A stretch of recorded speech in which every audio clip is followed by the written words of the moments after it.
안녕하세요. 축지먹입니다. 첼시가 벌리를 홈으로 불려들여서 1대1 무승부를 기록했는데 사실 오늘 경기 같은 경우에는 글쎄 첼시가 어떻게 보면 본인들의 경기력만큼 승점을 가져갔다? 이런 식으로 얘기를 해야 되지 않을까 싶어요. 그냥 우리가 눈으로 봤을 때는 챔스권 경쟁을 하는 팀과 강등권에 허덕이는 팀, 그리고 더 높은 체급의 팀의 홈에서 벌어지는 게임, 대부분의 사람들이 첼시의 승리를 예측했겠죠. 하지만 오늘 첼시 선수들은 뭔가 잠을 덜 자고 온 느낌이 많이 들었고, 벌리 선수들은 원정이지만 에너제틱하게 싸우는 그런 모습들이 좀 많이 느껴졌습니다. 그래서 오늘 첼시가 만약에 1대0을 유지하면서 승리했더라도 경기력에 대해서는 개선이 있어야 된다, 이렇게 얘기가 나올 만한 경기였는데 결국에는 막판에 실점하면서 1대1, 본인들의 아쉬운 경기력이 그대로 이제 결과로 바뀌었던 그런 상황이 됐습니다. 일단 오늘 경기 전체적으로 말씀을 한번 드려보자면, 저는 첼시가 전반전에 빠르게 득점하고 나서는 경기 내용이 급격하게 안 좋아졌다고 많이 느꼈어요. 오늘 뭔가 첼시가 다 안 되는데, 특히 선수들 간의 패스미스가 기본적인 거에서 좀 생겼다고 생각을 하거든요. 첼시가 멤버도 좋고 그래도 체급이 높은 선수들이 많이 있는데도 본인들끼리 어떤 큰 압박이 없는데도 패스미스 하는 장면이 종종 포착이 됩니다. 그러면서 또 리듬이 끊기는 그런 경우들도 많이 발생했고요. 그리고 후반전 같은 경우에서도 그 앞쪽으로 전진 패스하다가 인터셉트 당한 적들이 되게 많아요. 그래서 그런 것들을 벌리가 잘 살리기만 했으면, 그러니까 벌리의 공격 퀄리티가 더 좋았다면 사실 첼시가 그런 오픈 플레이 상황에서도 충분히 실점할 수 있는 그런 빌미를 제공할 수 있었다. 그 정도로 첼시 본인의 경기가 좀 안 됐던 그런 경기라고 볼 수 있을 것 같습니다. 그리고 이제 오늘 선수를 얘기해보자면 저는 콜 파머가 좀 많이 아쉬웠습니다. 우리가 그 파머에 대해서 기대하는 그 기대값이 있어서 그럴까요? 확실히 파머는 전성기 때 느낌은 아니다. 일단은 제가 느꼈을 때는 터치에서의 아쉬움이 조금 있는 것 같아요. 원래 파머라는 선수가 처음에 공을 되게 잘 잡아놓기 때문에 그 다음 플레이도 빠르게 진행되고 상대가 발 뻗으면서 수비하는 것들을 이용하고 그랬던 선수인데, 일단 기본적으로 터치부터 흔들리다 보니까 플레이가 좀 지저분해지는 그런 느낌들이 있었습니다. 그 다음에 오늘 경기 전반전에 상대 수비의 미스로 인해서 파머가 1대1 찬스를 잡았었는데요. 거기서 슈팅 아쉬움. 사실 파머가 힘이 좀 부족한 것 같다는 느낌 많이 느껴져요. 그러니까 1대1 찬스 같은 경우에서도 그 공을 가지고 골대까지 어떻게 속도를 유지하면서 공을 가져가느냐, 저는 이것도 힘의 일부라고 생각을 하거든요. 근데 오늘 파머가 맞았던 1대1 찬스까지 갈 때 파머의 힘이 좀 부족한 느낌이 들었고, 그런 힘이 부족하다 보니까 더 끌고 가지 못하고 슈팅을 때린 거예요. 사실 본인이 스피드에 자신이 있고 치고 나가는 힘에 자신이 있었다면 더 쭉쭉 치고 나가면서 결국에는 뭐 골키퍼까지 제치는 상황을 만든다든지 더 각을 만들어 놓고 슈팅을 할 수 있었는데 그런 것들이 좀 부족했다. 그리고 판단에서의 아쉬움도 저는 좀 있었다고 봅니다. 사실 파머라는 선수가 번뜩이는 판단 같은 것들로 원래 좋았던 선수인데 그런 판단도 좀 아쉬웠고요. 그래서 이제 로세니어 감독도 본인들이 퇴장당하고 한 명을 교체해야 될 때 사실 엔소, 뭐 다른 선수들도 있었지만 파머를 선택한 것 같습니다. 그래서 파머가 가진 클래스는 여태까지 보여준 것도 있고 전체적으로 좋은 시즌을 보냈던 선수이기 때문에 의심하지 않지만 이런 경기에 대한 것들, 그러니까 이런 폼은 좀 빨리 해소가 돼야 될 필요가 있다.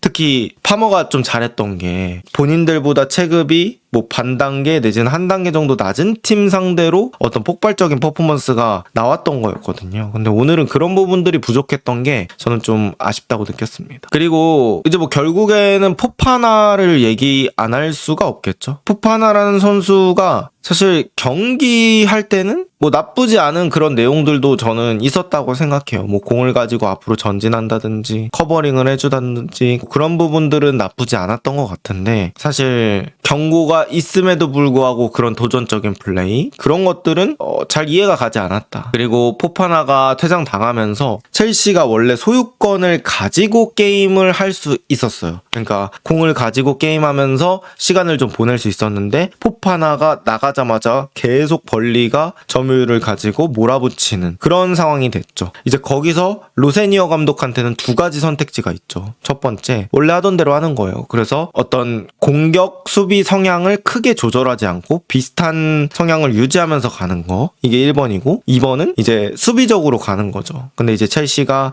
한 골 앞서고 있고 뭐 경기 시간도 얼마 안 남았다 보니까 수비적으로 교체한 거는 이해가 됩니다. 이해가 되긴 하지만 사실 그렇게 되면서 오히려 더 펀치를 많이 맞는 그런 상황들이 나왔던 것 같아요. 그리고 첼시가 그 펀치를 잘 버티고 버티다가 결국에는 세트피스에서 이게 실점을 하게 된 것 같습니다.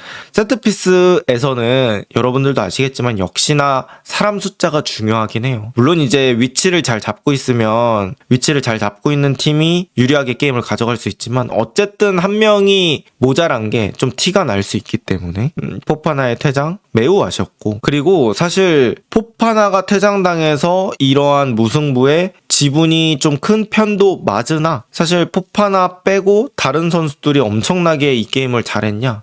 그것도 아니긴 하거든요. 그래서 제가 봤을 때는 이 경기의 무승부는 당연히 포파나의 비중이 있지만 전체적인 비중이 골고루 있다. 이 무승부에 대한 비중은 그렇게 느꼈고, 벌리라는 팀은 사실 제가 느꼈을 때는 공격력이 되게 빈약하다고 느꼈어요. 오늘 경기 할 때도 첼시의 공 뺏어가지고 역습을 더 좋게 나갈 수 있는 그런 찬스들이 있었는데 사실 마무리가 너무 안 되는 거예요. 그래서 이게 벌리가 추가적으로 더 골은 안 먹힐 수 있어도 이거를 벌리가 골 넣고 이길 수가 있을까? 내지는 따라잡을 수가 있을까? 이런 생각을 했거든요. 근데 이제 벌리가 그럼에도 놓지 않았던 거는 사실 압박 강도나 에너지였던 것 같아요. 오늘 전반전에도 그렇고 벌리가 저는 마냥 내려앉을 거라고 생각을 했었거든요. 근데 그게 아니더라고요. 본인들이 한 골 실점해서 그런지 모르겠지만 압박을 되게 강하게 가면서 첼시 너네 FA컵도 하고 뭐 리그컵도 4강까지 가서 2경기 했잖아. 너네는 우리에 비해서는 체력은 안 되긴 하잖아. 우리가 가지고 있는 장점으로 한번 승부 봐볼게. 이런 느낌으로 컨셉을 가지고 온 것 같고, 특히나 마지막 세트피스 득점은 완전히 준비된 득점이다. 그 벌리의 4번 선수가 원래 공간에 있다가 사이드로 빠지면서 자신의 붙어있던 맨투맨 같이 데려가고 그러면서 공간이 만들어지고 딱 거기로 플레밍이 들어갑니다. 플레밍이 벌리에서는 가장 위력적인 자원이죠. 공격 쪽에서 키도 크고 보통 이제 공중볼 싸움도 플레밍한테 많이 시키기 때문에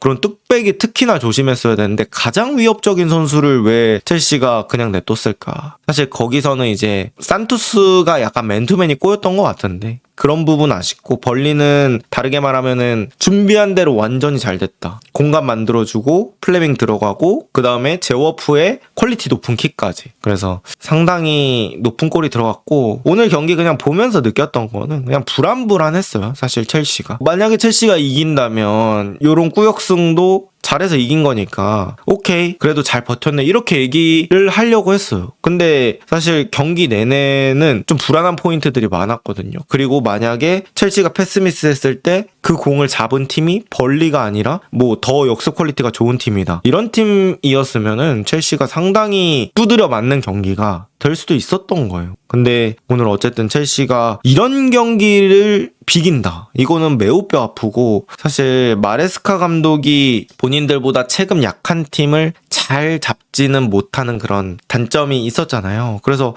로세니어 오고 나서는 쉬운 팀이지만 4연승 하길래 로세니어가 이런 부분은 그래도 시원하게 해결을 해주나 생각을 했는데, 사실 로세니어도 결국에는 이런 게임 양상이 하나 나와버리고는 말았습니다. 그 다음 또 문제가 되는 게 뭐냐면 첼시의 일정이에요. 지금 첼시가 3월 2일에 아스날과의 경기가 있고요. 3월 5일에 빌라와의 경기가 있는데 둘 다 원정 경기입니다. 일단 아스날도 계속 우승을 향해서 나아가고 있는 상황이기 때문에 특히나 첼시전에 완전히 몰빵을 할 거예요. 근데 아스날전이 포파나 퇴장으로 인해서 이제 또 센터백 한 명을 또 고민을 해야 된다는 거. 찰로바랑 같이 설 짝을 그런 부분들이 있고, 또 빌라와의 경기도 사실 빡세죠. 빌라도 어떻게 보면 챔스 경쟁하는 팀이기 때문에 6점짜리 경기예요. 그래서 첼시가 이런 빡센 2연전 있는 상황에서 벌리를 무조건 잡았어야 되는 일정이었고 게다가 뉴캐슬, 에버튼, 시티, 맨유네. 첼시는 이 3월부터 4월 중순까지의 일정이 사실상 지옥이라고 볼 수 있는데 여기서 승점을 한 경기 잃었다는 거는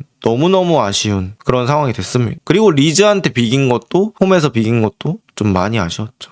게다가 아직까지 이제 우리는 로세니어가 강팀 상대로 경기를 시원하게 이긴 걸 못 봤기 때문에 그 부분에 대해서 좀 의문이 있거든요. 그러니까 로세니어가 지금까지 아스날 제외 무패긴 한데 그런 부분에 있어서는 뭐 당연히 나쁜 평가를 내릴 수는 없겠죠. 새로 온 감독이지만 꽤 적응을 빨리 잘하고 있다는 거. 하지만 이제 남은 경기들이 프리미어리그에서 소위 강팀이라고 말할 수 있는 팀들과의 경기이기 때문에 이거는 로세니어 2.0 그러니까 또 다른 시험 무대가 될 것 같아요. 아스날, 빌라, 뉴캐슬, 뭐 시티, 맨유 이런 팀들과의 게임이기 때문에 로세니어 감독이 여기서 또 일정 소화를 어떻게 할지 이런 부분들이 중요할 것 같습니다. 그리고 하필이면 이제 바로 다음 게임이 아스날 원정을 가는데 사실 첼시가 최근에는 뭐 아스날과의 약간 상성이 생긴 것처럼 아스날을 되게 어려워하고 있고 로세니어 감독도 또 아스날을 되게 어려워하고 있으니까요. 그리고 저는 뭐 쿠쿠레야의 빈자리도 어느 정도 느껴졌다고 봅니다. 쿠쿠레야가 공수 활약이 또 좋은 편이고 그 다음에 기스토가 그래도 오늘 풀백이지만 안쪽으로 좀 들어가서 플레이를 많이 했었습니다만